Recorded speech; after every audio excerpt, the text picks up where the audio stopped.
Parte na nga ng hapagkainan ng mga Pinoy, ang talong. At gaya nga ng aking nabanggit, pwede itong gamitin sa paggawa ng iba't ibang putahe.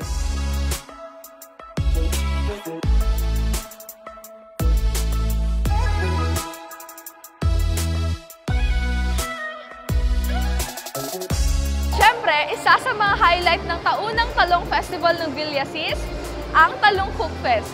Dito'y magluluto ang mga kalahok at ang main ingredient, of course, talong.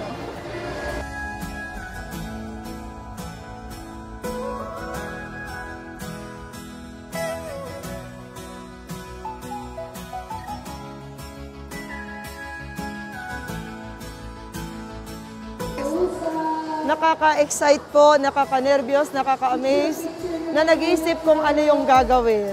Kasi it's our first time to join. Natutuwa, nasisiyahan kasi one of the participants.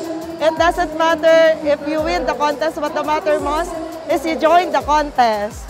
Kasi that is the essence in joining the contest. First time ko lang pong sumali kaya excited na kinakabahan po. Yes na yes, may laban! Hindi ko akalain pwede palang maging sushi wrapper ang talong. Pero very creative siya, very innovative.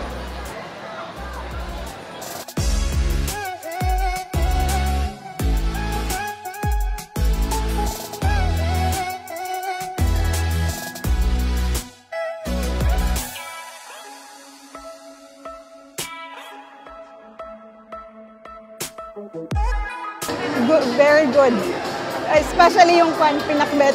Siyempre yung bagong recipe nila kung anong pan ngayon.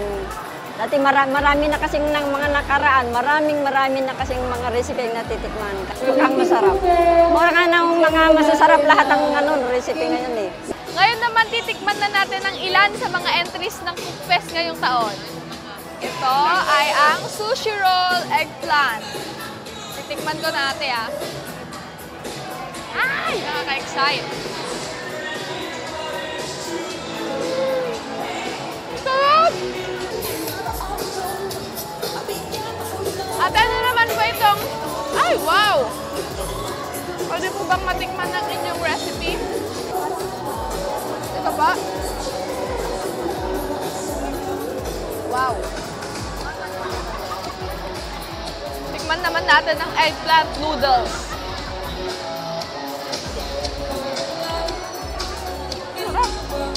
Sarap! Ang sarap lahat! Big bite!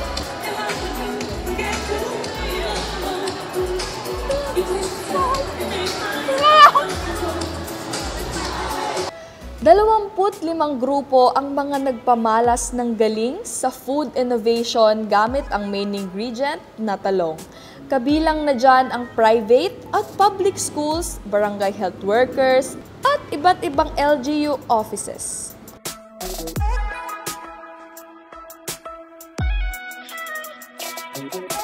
Bilang celebration ng Talong Festival, ito isa sa mga events para may contest tayo per barangay, kanya-kanya silang innovation sa pakbet. Tapos, isa rin sa mga events yung Cook Fest, all related sa Talong Festival.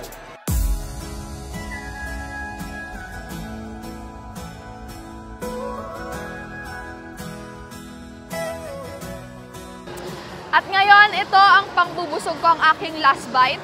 Ang samgyupsal talong with talong kimchi.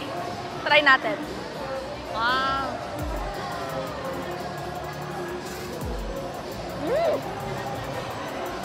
Sarap. Sarap.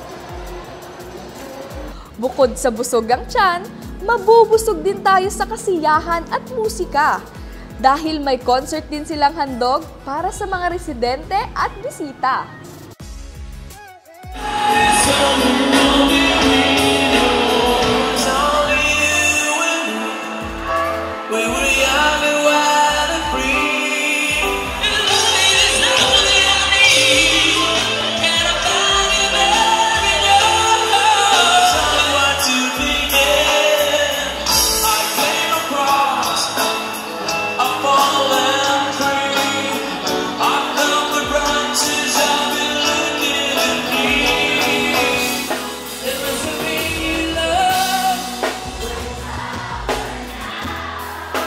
must have been you, but I lost it somehow. There must